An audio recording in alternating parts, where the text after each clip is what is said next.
বিয়ে বাড়িতে যদি কারোর শরীর খারাপ হয় তখন কিন্তু সবার মনটাই খারাপ হয়ে যায়। তো কার শরীর খারাপ হলো আর আমার শ্বশুরবাড়ি থেকে আমার বোনের বিয়েতে কে কে এসেছিল সবটা জানাবো আজকের ভিডিওতে। চলো ভিডিওটা শুরু করা যাক। আমি মৌলি, কেমন আছো তোমরা? আশা করি ভালোই আছো। তো আজকের ভিডিওতে দেখতেই পাচ্ছ তোমরা প্রথম থেকে যে বোনের বিয়ের ভিডিও নিয়ে আমি চলে এসেছি। তোমরা গায়ে হলুদের পর্ব সব কিছু কিন্তু আগের ভিডিওতেই দেখে নিয়েছো। আর যদি কেউ না দেখে থাকো অবশ্যই আগের ভিডিওটা দেখে এসো। ওটা কিন্তু বোনের গায়ে হলুদের পর্ব ছিল। আমরা কিন্তু তখনও জানতাম না যে আমাদের বাড়ির ওপরে এত বড় একটা বিপদ নেমে আসছে। সত্যি কথা বলতে আমাদের বাড়িতে সবাই খুবই মজা করছিল, আনন্দ করছিল, নাচও করছিলাম। হ্যাঁ, কদিন ধরেই আমার বৌদির খুবই শরীরটা খারাপ, খুবই অসুস্থ ছিল, কিন্তু তবুও বোনের বিয়েটা যেহেতু ঠিক হয়ে যায় সেহেতু বৌদিকে বাড়িতেই রাখা হয়েছিল। তারপরে বৌদির হঠাৎ করেই আমরা গায়ে হলুদ থেকে ফিরে দেখলাম বৌদির খুবই শরীর খারাপ হয়ে গেছে। ভগবানের কাছে একটাই প্রার্থনা করি বৌদি যেন আবার সবার মধ্যে খুব তাড়াতাড়ি সুস্থ হয়ে ফিরে আসে। কারণ বৌদিকে আমরা সবাই ভীষণ ভালোবাসি। বাড়ির মানুষটা যদি শরীর খারাপ থাকে কারোরই কিন্তু ভালো লাগে না।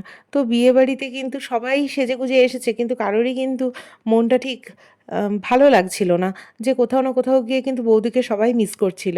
তবুও বলবো যে ভগবানের কাছে তোমরা সবাই একটু প্রার্থনা করো বৌদি যেন খুব তাড়াতাড়ি আমাদের বাড়িতে আবার সুস্থ হয়ে ফিরতে পারে।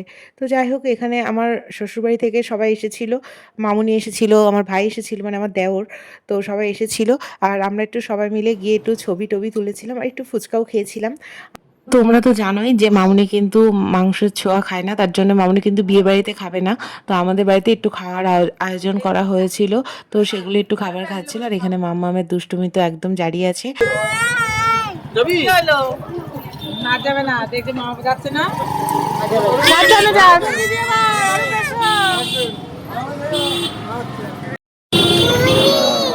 মনে বাড়ি যাচ্ছে। কি নিবি? ওকে একটা কোন দাও না। কোন নিবি? বলে হ্যাঁ ভালো আছি আঙ্কেল। নাও, হ্যাঁ না, ঠিক আছে, হ্যাপি। হ্যাঁ খাও খাও, ভালো করে খাও। না না, এইটাই এটাই শুধু। আবার কি এর উপরে কি থাকে? কিছু থাকে না। চ, বেশি বুদ্ধিমান তুমি। হ্যাঁ ব্লু, আগে তো পুরো ব্লুই ছিল। না না বলো না, ওইটাই ঠিক আছে। আর এখানে দেখো মাম্মামকে ভালো ড্রেস পরিয়ে নিয়ে গিয়েছি। মাম্মাম কি করেছে, মাম্মাম পুরো জামাটা ভরে টয়লেট করে দিয়েছে। অ্যাকচুয়ালি ওকে প্যাম্পাস পরালেও প্যাম্পাসের মধ্যে একদমই টয়লেট করতে চায় না, সে খুলেই টয়লেট করাতে হয়। তো তার জন্য আমি একটু ভুলে গেছিলাম যে প্যাম্পাসটা পরানো হয়নি, আর ওর ভালো একটা ড্রেসে টয়লেট করে দিয়েছে। তো কি করা যাবে, বাচ্চা মানুষ, আমি আবার অন্য একটা জামা পরিয়ে দিয়েছি। তো এখানে কিন্তু আবারও চলে এসেছে বিয়েবাড়িতে। আর বিয়েবাড়িতে এসে এখন কিন্তু আইসক্রিম চাইছে। তো ওকে আমি আইসক্রিম তো দিইনি, তো একটু কোনটাই দিয়েছিলাম, ও ভালোই বুঝে গেছে যে আইসক্রিমটা দেয়নি মা। তো আমার আইসক্রিমটা একটু খেতে চেয়েছিল। তো যাই হোক, এখানে তোমাদের দাদাভাই আর আমাকে একসাথে কেমন লাগছে একটু জানিও। আমরা দুজন এক ফ্রেমে রয়েছি এখন। আর এই যে আমার মা বাবা ভাই, ভাইটু তো নেই, আমার ভাইটু ছবিই তুলতে চায় না কেন জানি না, ওকে ডেকে ডেকে ছবি তোলানো যায় না।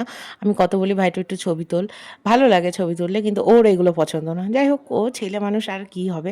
আর এখানে দেখো অনেকটাই লেট হয়ে যাচ্ছিল, তাই ভাবলাম আগে খেয়ে নিই, তারপরে মাম্মামকে খাইয়ে নিয়ে আবার ড্রেস চেঞ্জ করে আমি বিয়েবাড়ি আসবো। কারণ অনেকটাই কিন্তু রাত হয়ে গেছে এখন, যেহেতু মামুনিরা ছিল বলে আমি এখানে আসতে একটু লেট হয়ে গেল।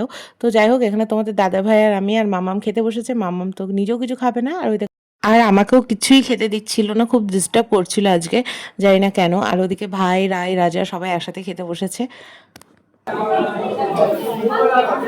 উড়ি চোখ মুখের ভাব ভঙ্গি করছে,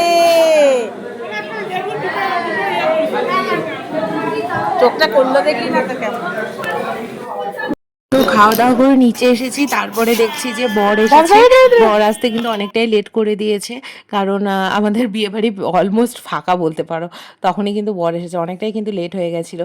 তো ভাবলাম যে নিচে এসে যখন দেখতে পেলাম বর এসেছে, তখন একটু দাঁড়িয়ে গেলাম যে বরণটা দেখে তারপরে বাড়ি গিয়ে মাম্মামকে খাওয়াবো। তো এই দেখো বরযাত্রীও কিন্তু চলে এসেছে। কিন্তু এই সময় না একটা বড় ইনসিডেন্ট ঘটে যাচ্ছিল।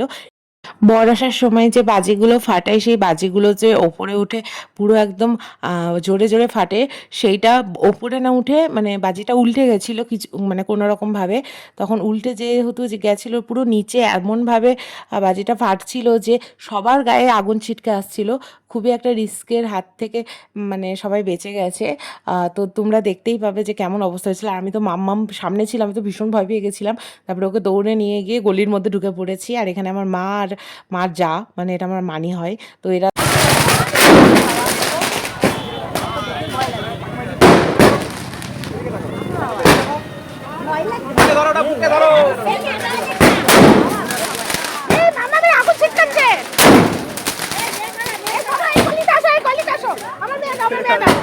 ভয় লাগে।